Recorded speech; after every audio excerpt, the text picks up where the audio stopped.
Hola, hola, yo soy Manu de Manuel Reader y esto es Un Té con Manu. Hoy estamos con... Ita María.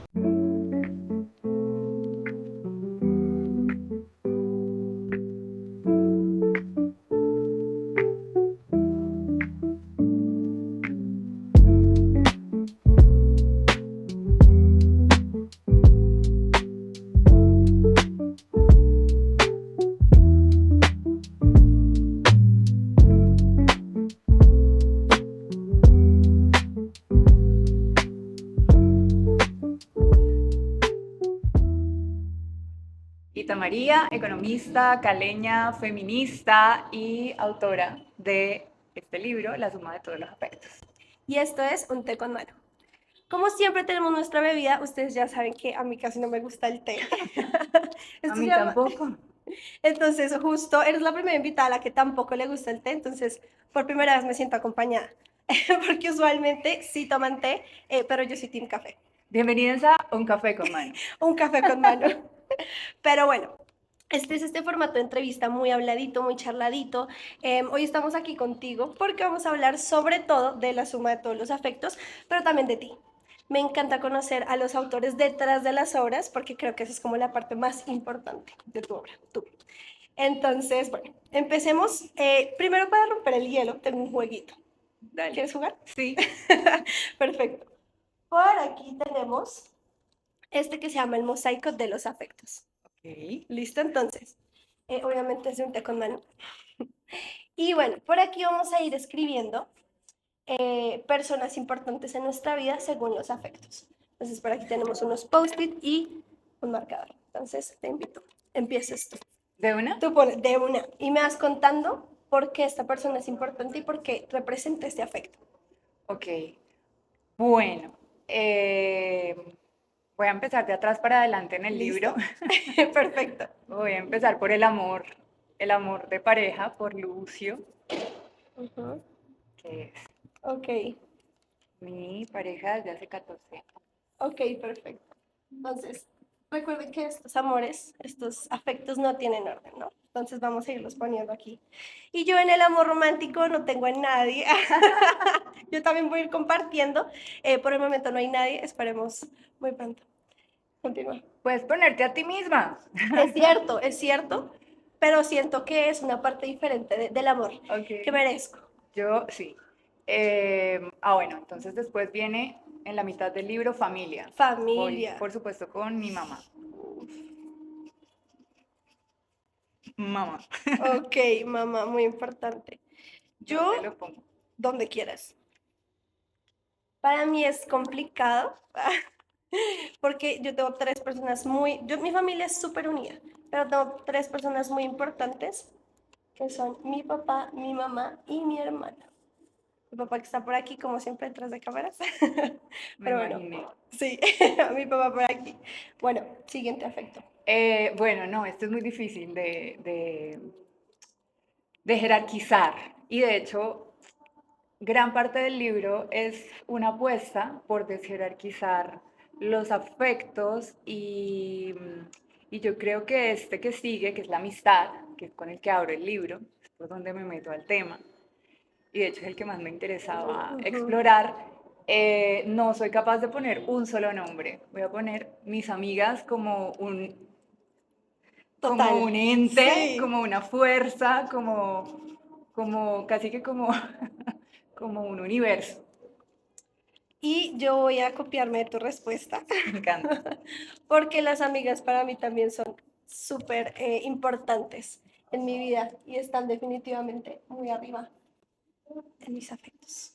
Ok, ¿Otro? siguiente, otro, Bueno, se me acabó el libro. último, eso.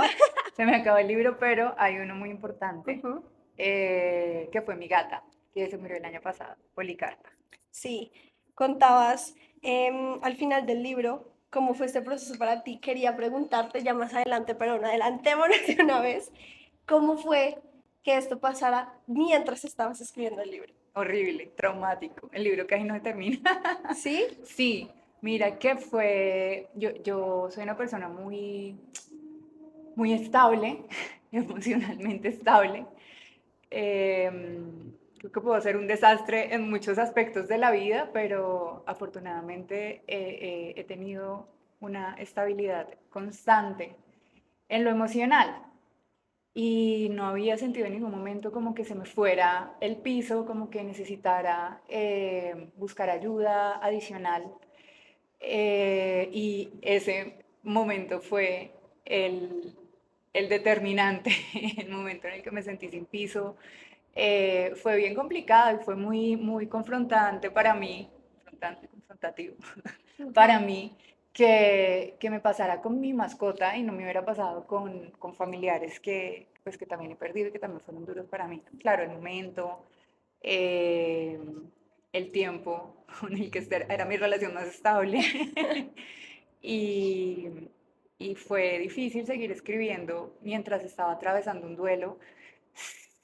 Sí, sí, sin que se volcara la escritura al duelo, tampoco porque no era lo que quería en ese momento. Ujú. Entonces fue duro, pero bueno, se Sí, tramitó con amigas, familia, con amor. todos estos aspectos. Sí, Es algo que mencionas a través de todo el libro. El duelo está presente en varios momentos del libro. No está como tal en una parte, ¿cierto? Como lo está el amor romántico, como lo están las amistades. Eh, y personalmente, yo también voy a hablar aquí, pues desde mi experiencia, nunca he vivido un duelo. Y es algo que aterra un poco. Y me gustó leerte en cómo explicabas estos diferentes, cómo te sentiste en estos diferentes duelos. Y ahora que mencionas a tu gata, es como pensar que a todos nos pega diferente y, y me encantó leer cómo lo ponías en el libro. Entonces, vamos a empezar por ese lado, ¿sí? por el duelo. Vamos a empezar por el duelo, que es una cosa muy, muy fuerte, ¿sí? Es muy pesada. Em, ¿Cómo fue volcar todas estas experiencias personales en el libro? Porque yo leyéndolo, ya siento que te conozco. Ay, me O encanta. sea, lo sentí muy cercano. Lo sentí hablando con una amiga, tomando café, echando chisme, pero escuchando todas estas experiencias desde la sabiduría, ¿cierto? Y desde haber vivido tantas cosas. Quiero que me cuentes cómo fue ese proceso para ti de soltar estas experiencias y estas historias tuyas y que fueran de otras personas que ni siquiera conoces.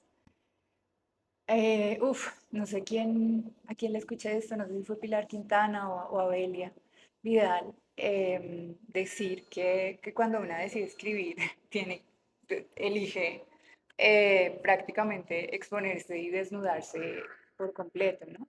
Sobre todo cuando uno escribe desde la historia personal o desde sí, la narrativa del yo. Y, y es difícil en términos de la exposición, por supuesto, y de la vulnerabilidad que eliges poner ahí, pero creo que también es importante para lo que se elige contar. En mi caso, hay todo un recorrido por los afectos en este libro para, para cuestionarlos, para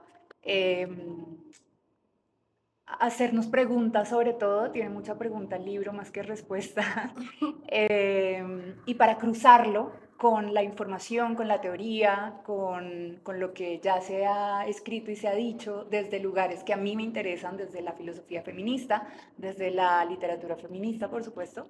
Y la única manera de hacerlo era desde lo que yo conozco en este campo que son los afectos que he habitado y que he construido. Y uno no puede hablar de estos temas pues sin abrir, Desnudarse. abrir por completo la cajita de la memoria y de las emociones. También porque un interés particular mío en este libro y en general es apostarle a la emoción como un lugar de conocimiento también, de construcción de conocimiento. Cuando volvemos a recuperar eso que desde muchos lugares se quiso inhibir en, en la creación también literaria sobre todo para las mujeres, eh, o sí, en la aceptación de un conocimiento en ese lugar, las emociones, la amistad, Em, pues creo que ahí hay mucho todavía por explorar, ¿no? Desde unos lugares bien situados. Entonces, escarbar en las emociones, escarbar en la memoria y en el recuerdo, escarbar en los afectos, pues es escarbar en una misma también. Y en lugares a donde quizás no te habías metido a pensar con un lente crítico, también con mucha distancia para que puedas hacerlo, porque pues uno no llega a ser como, oh, tan autocrítica con mis Sí, emociones de ayer. No, todavía de ayer tengo mal genio. Y claro. no quiero ni pensar en cosas tan recientes. Pero hablo de cosas con mucha distancia que me permite explorarla y también quizás soltar, soltarle al libro y soltarle a las lectoras esas experiencias, porque ya están, digamos, transitadas con, con, con mucho tiempo y con mucha distancia y también con mucha Ujú. madurez que me ha dejado todo ese tiempo y toda esa distancia. Entonces era difícil y era complicado, pero era muy necesario para lo que buscaba con el libro. Y también muy liberador al final, ¿no? Claro, empezar a soltar. Hablando de eso que decías, como de escarbar entre la memoria, ¿tenías en particular algún ritual o algo que tú hacías para decir, ven, voy a acordarme, o todo lo tenías muy fresco? ¿O tuviste, digamos, que hablar con tus familiares, como corroborar esta información? Porque hay memorias de muy chiquita y todo se siente como tan, como que pasó ayer, lo que tú decías, ¿no? Lo cuentas de una manera que, esto le pasó hace 10 minutos, que se acuerda perfecto. ¿Cómo fue ese proceso de escarbar realmente entre todas las memorias? No, hay muchas cosas de las que me acuerdo muy vívidamente que están en el libro muy, sí, con mucha descripción y que me han acompañado también durante todos estos años y que a partir de ahí también exploro mucho estos asuntos.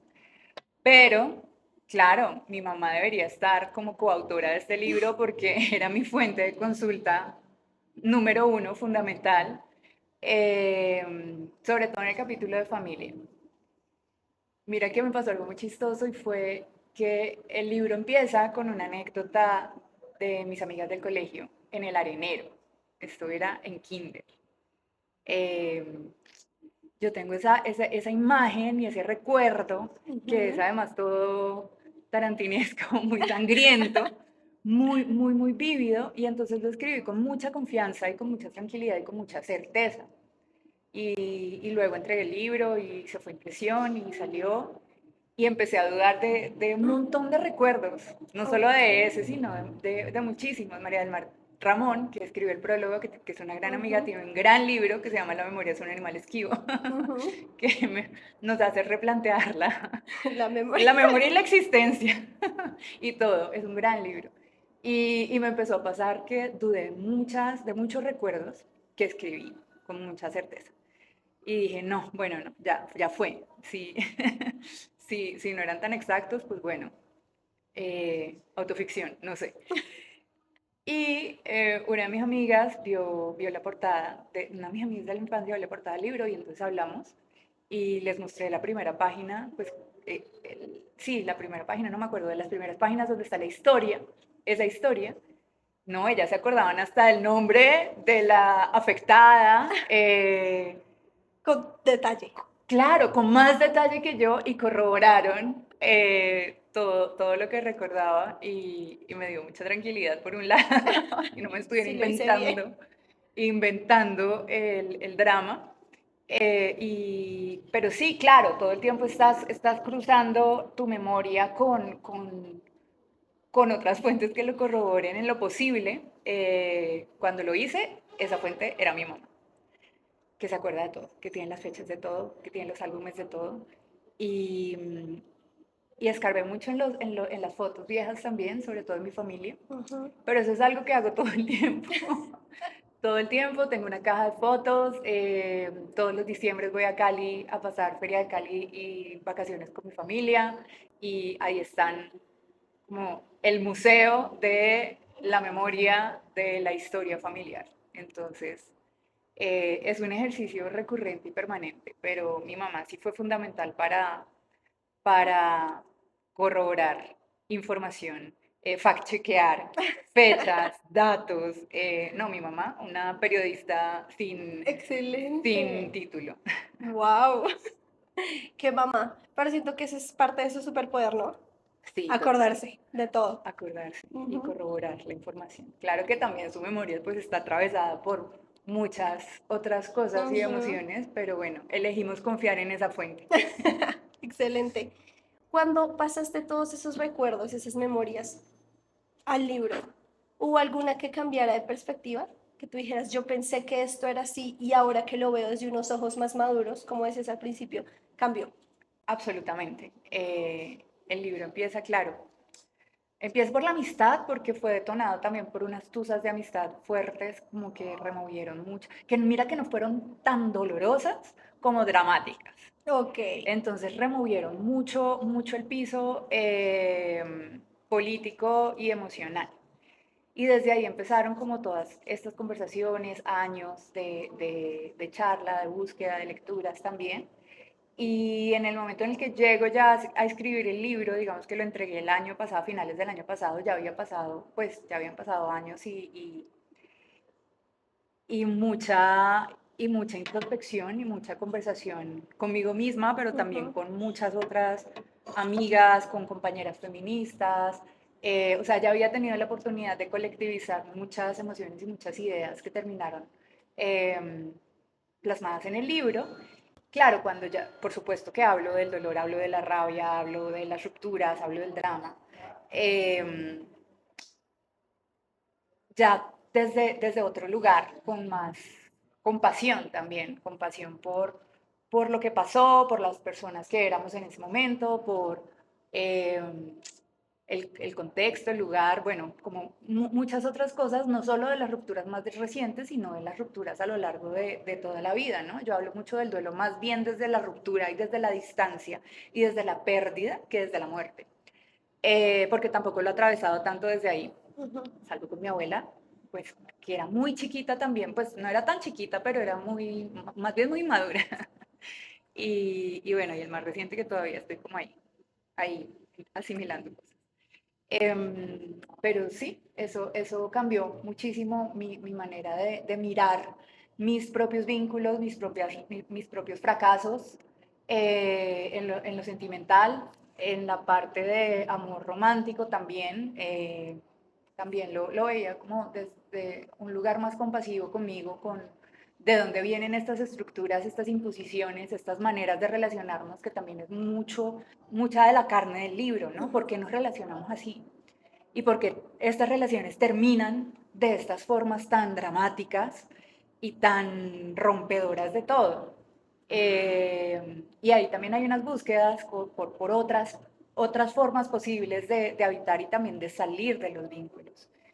Entonces sí, hay una persona distinta escribiendo el libro a quien por supuesto vivió todas Ujú. esas situaciones.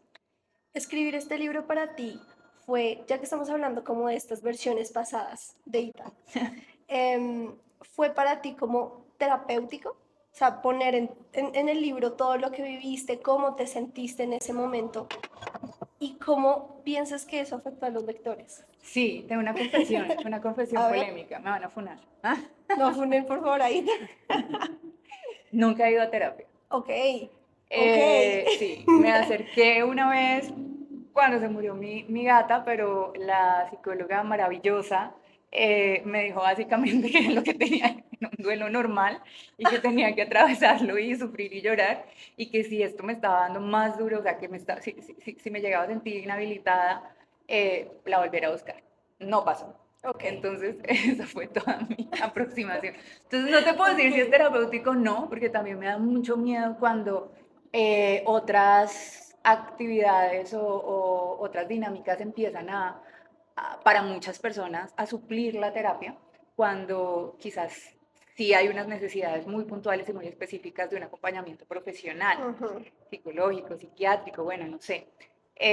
Pero sí me sirve mucho para organizar mis ideas, ok. absolutamente, para entender lo que estoy pensando, lo que estoy atravesando. Entonces, en ese sentido, quizás sí. He visto que para muchas personas que sí van a terapia, que sí son muy juiciosas, la escritura es parte de los ejercicios que les dejan. Ujú. Y es parte de eso, ¿no? De entender y organizar y poner, sacar de alguna manera y mirarlo como desde otro lugar. Para mí la escritura también es una manera de pensar. Entonces, sí es poner estas ideas y estas emociones que a veces son un sancocho, que llegan en un momento cuando me estoy bañando, que llegan Ujú. cuando estoy muy dormida y apenas logro abrir un ojo y escribir ahí una notica de 3 palabras.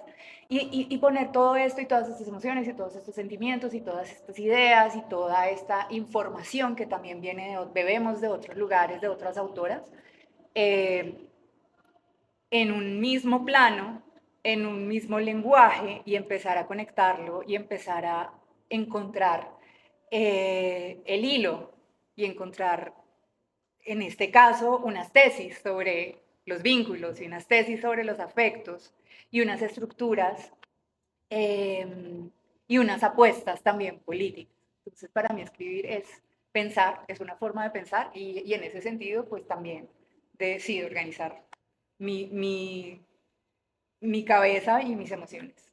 Eso es para ti escribir, ¿cierto? Es una de tantas De cosas, tantas sí. cosas.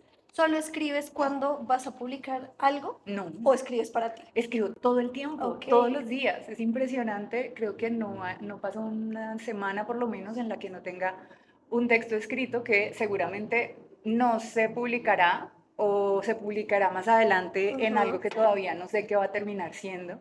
Sí, una columna en Volcánicas, un artículo o un futuro libro. Bueno, por ahí hay como varios proyectos Ujú. futuros en borrador, que todavía no me he sentado con mi editora como a organizar, pero ya le dije como, oye, en enero Esto, esto esto. lo tenemos Ujú. que ver porque tengo un sancocho de 3 cosas que no sé si son la misma o son distintas. Pero claro, todo el tiempo estoy, ya tengo un poquito más la disciplina de ir bajando las ideas en el momento en el que las estoy pensando. Ok, Porque pues si no lo hago así, no me acuerdo después. Y claro. luego, claro, luego cuando ya tengo tiempo, ese tiempo para mí, por ejemplo, hoy es fin de año, cuando estoy en Cali, ya sin ocupaciones laborales, las organizo y entonces empiezo a conectar y empiezo a ver de esto, de esto que estaba hablando en este momento o esto que me estaba pasando en este momento tiene que ver con esto otro, con esta otra idea. Y sí, hace unos días tomé un taller con Gabriela Wiener, una autora maravillosa peruana, y ella hablaba mucho del desecho como, como fuente de escritura, y es todo Ujú. eso que escribimos en algún momento Y se queda por y ahí que nadie guardadito. nunca da un peso por su propia escritura, porque es como, sí, es desechada y desechable, y son notas de diario, y son cartas a amigas, o son borradores de cartas que nunca se mandaron. Eh, sí, cosas que nunca se publicaron, y luego te fijas ahí hay una historia y hay una huella y hay mucha escritura. Ujú. Ya que tienes tantos escritos y tantas cosas que te gusta plasmar en la escritura, ¿cómo decides qué va a salir a la luz? Es bien difícil. Hay, es muy importante el acompañamiento y la mirada de otras también para mí. Entonces, por un lado, tengo las columnas que publico con más frecuencia en Ujú. Volcánicas. Ahora en Volcánicas, yo antes tenía un blog en la época de los blogs, hace muchos años, afortunadamente lo cerré porque, ¿Por qué? porque ya no quiero leer lo que escribí En hace ese 10 años momento. en otro. Sí, Esa era otra hita. sí, sí. Me mata el cringe. Me mata el cringe a veces leer este mismo libro que acabo de No, publicar. sí, creo que eso, Leerse uno mismo síndrome del impostor. es muy difícil, no, es muy duro porque quiero reescribir cosas. Entonces yo creo que, no sé también a quién le leí o le escuché hace poco, que uno no termina de escribir un libro, sino que uno lo suelta. Y luego Y sigue ya. escribiendo otras cosas, pero claro, Ujú. sí, ahí la mirada de las editoras es fundamental. Entonces, en Volcánicas tengo la mirada de Cata, que es mi amiga y también es directora, y, y tiene como esta mirada más periodística también. Y cuento con una editora maravillosa en Planeta, que es Carolina Vegas, que siempre que puedo la menciono, la nombro y le agradezco enormemente el acompañamiento y esa mirada y ese criterio también. Entonces, ahí me parece fundamental eso. Bueno, primero Otra mirada. sí, primero uno se edita y se reedita 1000 veces escribiendo. Entonces, escribir es reescribir, editarse, borrar, devolverse. Y esto es un ejercicio que nunca termina, nunca. Por eso te digo que si, vuelvo, si me ponen a volver a leer el libro, que muchas veces lo he leído aparte, sigo, uy, esto lo debí haber cambiado. Esto. Ponerlo diferente. Claro. Pero sí, ahí la mirada de otras es importante para ver cuándo se necesita algo más, un proceso adicional, o cuando quizás ya está listo para ser leído. Además, también depende mucho de que se busque con la escritura, ¿no? Yo no aspiro a la perfección ni a la belleza literaria súper adornada, sino a pensar en el libro y a pensar con otras también y a estructurar unos planteamientos, unas tesis, unas Ujú. ideas y soltarlas ya. Eso fue, Ahí queda. eso era. Entonces, en esos términos, es mi editora quien me acompaña en la escritura y quien ve la estructura completa del libro y quien me ayuda a entender que ya está clara, que ya está bajada, que ya está cerrada, que ya está terminada y a publicar. Me imagino que aquí hubo historias y memorias que se quedaron afuera. ¿Sí Claro. pasó así? ¿O todo lo escribiste como esto es y ya? ¿O hubo un proceso como de llegar y recortar? ¿Cómo fue ese No, proceso? o sea, yo creo que lo que más compone un proceso de escritura es lo que se queda por fuera. Es más lo que se edita y es más lo que se saca y es más lo que no está que lo que quedó. O sea, esto es un filtro que pasó por un montón de coladores y es lo que digo, bueno, esto realmente le aporta a la idea que estoy intentando describir aquí. El resto, y mira que yo soy muy cursi, muy sentimental y muy apegada a las anécdotas y a las Ujú. memorias es que yo quiero contar esto de mi mejor amiga del colegio y estos primeros dramas, pero sacamos muchísimo. Yo saqué muchísimo primero antes de incluso pasarlo por mi editora. Ok, Muchísimo, muchísimo. Por eso creo que tengo otro libro medianamente ya escrito, muy, muy en línea con la misma conversación. ok. Pero sí, no, no, por supuesto que no todo está ahí. De hecho, hay historia familiar, hay memoria, hay chismes, pero no, hay demasiado por fuera. Ok, bueno, cuéntanos una de esas historias que se quedaron por fuera. ¿Ah? Algo chévere, algo jugoso. Uy, Uno de esos no. chismes que dices por ahí. Bueno, yo dejé mucho por fuera de la historia de amor que tengo y que hemos construido con Ujú. Lucio desde hace 14 años. Y fue una elección también muy consciente porque, mira, yo podría escribir Todo todo un el... libro de esa historia que es muy bonita, que me parece además, a mí me llena de esperanza en un momento de tantas crisis de los afectos y de tanta deshumanización y de tanta desconexión. Y de todas las conversaciones que tenemos y en todas las conversaciones que estamos escuchando sobre amor, el artículo viral de Vogue de si los novios dan pena o no, me pareció terrible. Estar soltera es lo mejor. Claro, y unas miradas que son muy simplistas de una crisis que viene arraigada en unas desigualdades y en unas nociones y en unos roles y en unas maneras de entender el mundo que nos han hecho mucho daño y nos han desconectado muchísimo. Entonces, pero este no era el libro para Para eso, eso. porque yo no quería desviar la conversación de la tesis del libro a mi historia de amor exitosa Y linda y y linda y bonita. bonita y esperanzadora, aunque es un libro que termina con un llamado de esperanza, sí, pero, pero tengo mucho para escribir también sobre esa historia y también sobre sus momentos, pues, no tan chéveres y sobre la construcción, la elección consciente de trabajar y construir un vínculo. Em, pero no, decidí no meterme ahí. Además, también porque me da miedo. Sí, ¿por qué? Em, no sé, me da miedo terminar también cayendo como en muchos lugares comunes del mito del amor romántico, entonces todavía no quería ni quiero eh, hacer ese ejercicio. Estoy muy feliz construyendo esas formas de amor desde lo cotidiano y no es de mi interés aún escribirlo, o no era de mi interés En este escribirlo en libro. este libro, sí, quizás en otro contaré más. Ok, Todo, no sé. puede ser. Bueno, hablamos mucho de los afectos, ¿no? Este libro es sobre los afectos.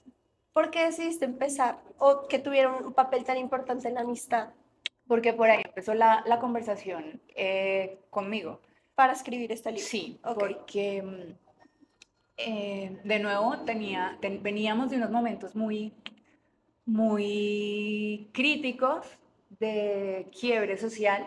eh, Paro Nacional del 2019, que fue cuando escribí mi primer libro, que salió en pandemia y pues muy triste todo. Pero luego la pandemia también, que detonó muchas conversaciones y muchas rupturas y muchos análisis y miradas a los vínculos, porque quedamos completamente desvinculados, aislados, solos. solos y se acentuaron.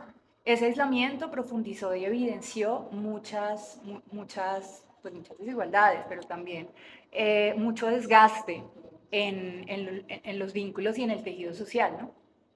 Por ahí empezaron muchas conversaciones, luego vino el salir de la pandemia como ¡ah! Ya Otra vez aire fresco. somos otras personas. No, Sí. no éramos.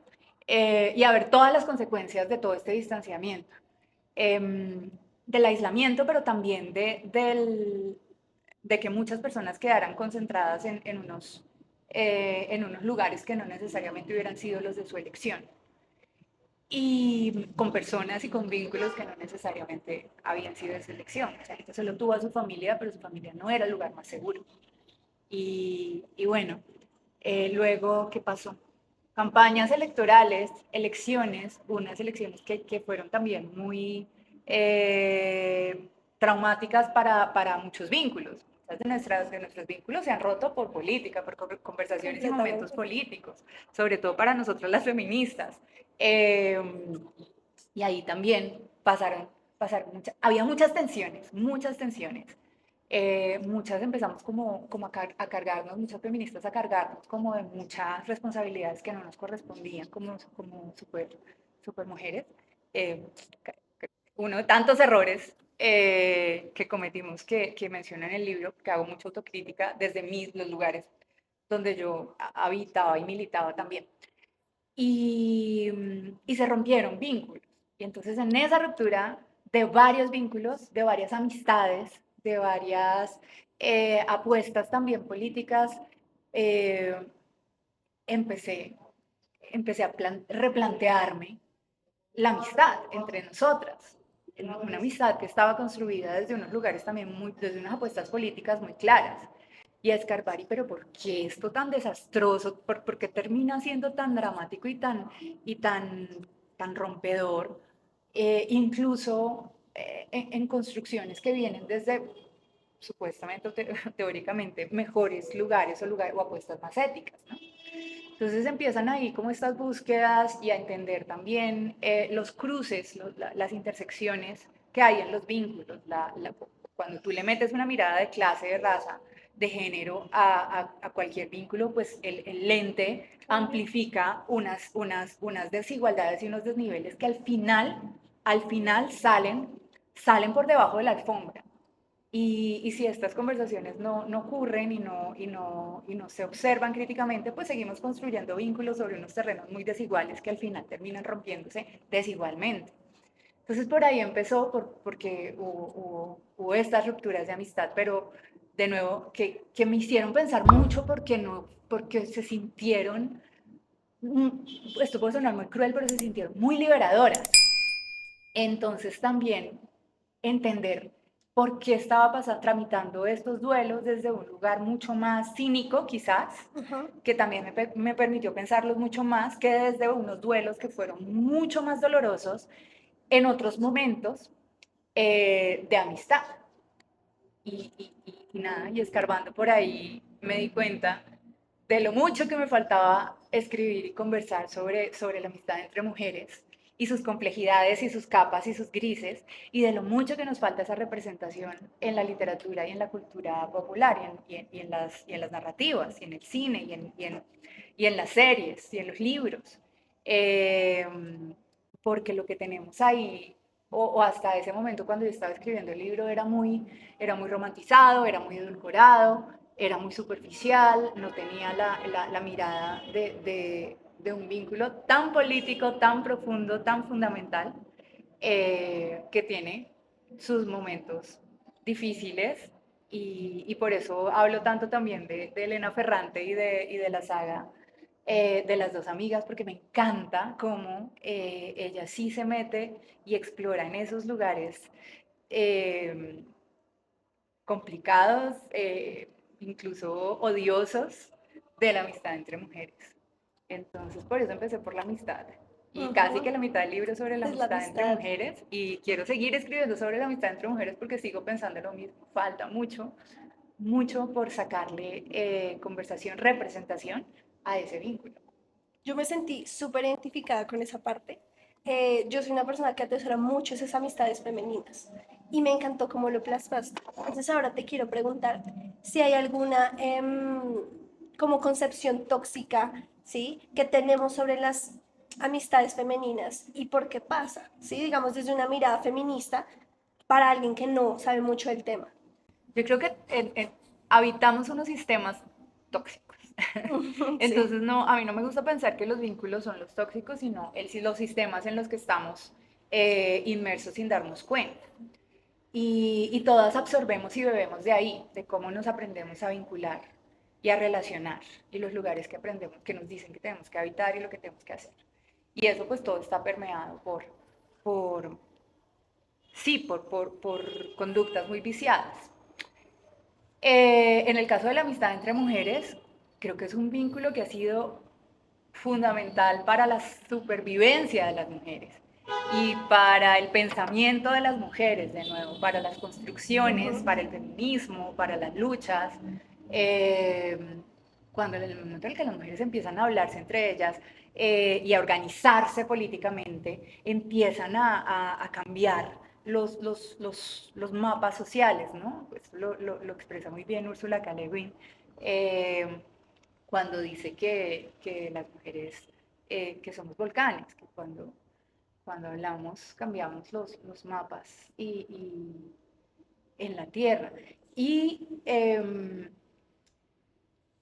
Y lo que pasó después de muchos años, porque este libro tiene como una trayectoria que va y viene al pasado y a un pasado todavía mucho anterior a nosotras, eh, es que listo, entra el amor romántico, el mito del amor romántico en la conversación y, y centramos toda la existencia femenina en torno a esto y a la reproducción, por supuesto. El tema está en este momento nuevamente eh, en la punta de la de la opinión pública y también de las precampañas electorales. Ujú. La caída de las tasas de fecundidad, por supuesto, es culpa de las mujeres. Obvio no. Pero, pero claro, ese era como el centro y el foco Ujú. y con mucha conversación, con mucha lucha feminista también se logra descentrar la vida de las mujeres del amor romántico. ¿Y ahí qué hacemos? Las feministas terminamos reemplazando o poniendo en ese mismo lugar que era la punta de la pirámide relacional, a la amistad. A las amigas. Claro, en algo que yo considero fue una jugada contraproducente, equívoca, que nos rebotó y que nos jugó en contra finalmente. Porque terminamos en muchos casos endilgándole a la amistad esos vicios que habíamos identificado problemáticos del amor romántico. Entonces, la posesividad, Mi los mejor amiga. celos, la jerarquización de los Ujú. afectos, sí. La propiedad, la otra persona como propiedad privada, el querer abarcar por completo. Y bueno, y muchas otras vainas que empezaron a entrar con las dinámicas actuales, redes sociales, inteligencia artificial. Eh, También muchas conversaciones que creo que se han instrumentalizado desde algunos lugares, como el cuidado, como la salud mental, que por supuesto que son conversaciones fundamentales que tienen que seguir estando en lo prioritario, pero desde lo público, ¿no? Desde vamos todas a garantizar el acceso a salud mental integral, digna, para todas las personas de manera gratuita. Vamos a garantizar, bueno, ya se reconoce que el cuidado es un derecho, ahora la lucha es que se reconozca y que se remunere y que se retribuya y que se redistribuya en la sociedad, porque sigue recayendo fundamentalmente desigualmente en las mujeres, sin reconocimiento. Y luego me preguntan por qué las mujeres no queremos tener hijos. Eh, claro, un tema de políticas públicas, pero que también se instrumentalizó mucho desde muchos lugares, ¿no? Entonces la vaina se volcó a lo individual, al individuo. Cuídame a mí, tú, mi amiga, tienes que estar 24/7 disponible Siempre. para mis cuidados específicos. Y ahí se mezclaron un montón de vainas también muy malucas, muy problemáticas, que detonaron muchas rupturas. En mi caso, y luego conversando me empecé a dar cuenta de que esto era una vaina que estaba pasando en muchos lugares y que no era un problema individual, era un problema que se estaba dando en muchos lugares, que planteo tiene que ver con esa segunda etapa de romantización de los vínculos que pasó ahora a la amistad. Y por eso arranco por ahí, por eso hablo tanto del tema, eh, y por eso, y porque creo tanto en el potencial político y revolucionario y rebelde de la amistad, que es un vínculo libre, promiscuo, porque necesitamos tantas amigas a lo largo de la vida, juepucha, y tan diversas en tantos momentos distintos, que quisiera seguirlo pensando y construyendo desde ahí, como un horizonte político, pero con unos acuerdos éticos mucho más aterrizados y mejor construidos, que quizás no los tuvimos y quizás por eso han salido tan mal algunas rupturas. Ujú. Ya digamos hablando como esta parte feminista, todo lo que nos cuentas, ¿cómo metes todo eso en el libro? ¿Lo condensas? Porque en realidad no es un libro muy largo, es un libro corto que yo me demoré en leer. Usualmente un libro así yo me lo leo en una tarde, pero lo leí muy conscientemente. ¿Sí? Me tomé la tarea, lo señalé, bueno, de todo. Está súper Sí, marcado, está me súper marcado. encanta. Esto es lo más bonito que puede, que ¿Qué puede puede ver ser? una Sí. persona que escribe un libro. Sí, porque Es me de dejó subrayar. pensando, como decías, hay muchas preguntas, ¿sí? Y no hay respuestas porque siento que las respuestas a esas preguntas las tengo yo, ¿sí? Las siembras. Ese fue como, creo que uno de tus objetivos en este libro, o por lo menos así lo sentí yo. ¿Cómo metes tanta teoría feminista, cómo metes tantas referencias sin que se sienta tan pesado, sin que se sienta como un libro de teoría feminista? Con el chisme familiar, con Total. las historias. Y es que, bueno, ¿qué le pasó a la tía? Sí, pucha, Sí. ¿cómo así? Ajá. No, no, yo creo que por eso era tan importante para mí contar parte de mi historia y parte de mis experiencias sí, de mi archivo personal, porque yo creo mucho en el poder de contar historias. Las personas conectamos mucho más a través de las historias, estamos hechos de historias, nos entendemos el mundo a través de las historias, nos contamos al mundo a través de una historia, nos contamos también las historias que nos queremos creer. Entonces, para mí, hablar de aquí hay una tesis política y hay una apuesta también muy política, pero llegar a eso y sostenerla también en unas teóricas y en unas propuestas que pueden ser difíciles de leer y de asimilar para un público que no es feminista. Ojo, a mí no me interesa hablarle a los nichos feministas que ya Que ya son, están sí. convencidas y tienen la conversación interiorizada. Yo quiero que esto lo lean mis tías, mis amigas que no son feministas, muchas otras mujeres que de pronto tienen estas preguntas y otras conversaciones y que de pronto no tienen la teoría feminista porque también hay mucho rechazo todavía a muchas conversaciones. Entonces mi manera de llegar ahí era a través de la historia, porque la historia eh, es lo más también diferencial o es lo único que yo tendría también para ofrecer que, que, que sea algo diferente a lo que ya han dicho muchas otras y la manera de contarlo también. Y un poco la apuesta mía es conectar ambas cosas para que esto no se sienta como una clase teórica, sino como una conversación con una amiga que te está contando su historia y sus anécdotas y está conectando estas preguntas que le están surgiendo con las que se hicieron hace mucho tiempo, hace muchos siglos, otras teóricas feministas o más recientes incluso. Judith Butler está ahí, pensadoras muy contemporáneas y y me gusta más cuando la conversación tiene ese híbrido.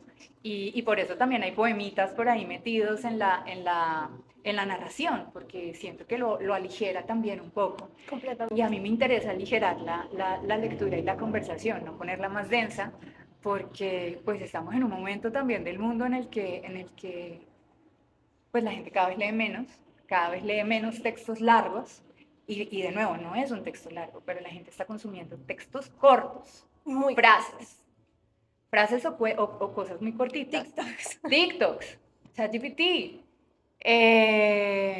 Y esto está cambiando también la manera de procesar la información con el tiempo de retención y el tiempo de concentración. Cada vez nos cuesta más, a mí también cada vez me cuesta más leer, Ujú. terminar un libro. Entonces, es una apuesta por volver sí, no sé, a conectar también desde estos lugares. Y mira que muchas chicas, muchas jóvenes, muchas mujeres adultas también se han acercado a contarme que el libro las está volviendo a acercar a la lectura porque habían dejado de leer porque les daba pereza. Y eso me Sí parece pasa. hermosísimo, o sea, que tú me digas que te sentaste en una tarde y te leíste el libro, o en un fin de semana y te lo leíste, o que te tomaste el tiempo para leerlo y estudiarlo, porque para mí esto también es que ya hay un estudio y un análisis más profundo, es tremenda ganancia. ¿Cómo te sientes al saber que tantas mujeres leen tu libro? No lo puedo creer, el libro se fue a reimpresión a los 5 meses y eso para mí es increíble de nuevo, porque es un libro tiene teoría, tiene teoría feminista. Sí. Eh, y, y pues me dice mucho también del momento que estamos viviendo y construyendo juntas. Y me dice que ahí hay una conexión en que nos están pasando cosas en común y que estamos pensándonos esas cosas en común y en colectivo. Y me llena de mucha esperanza también, porque también la emoción con la que llegan a contarme que leyeron el libro es parte de ese deslumbramiento que tengo, porque no es algo como escéptico, como lejano, como, sí, bueno, me leí el libro, voy.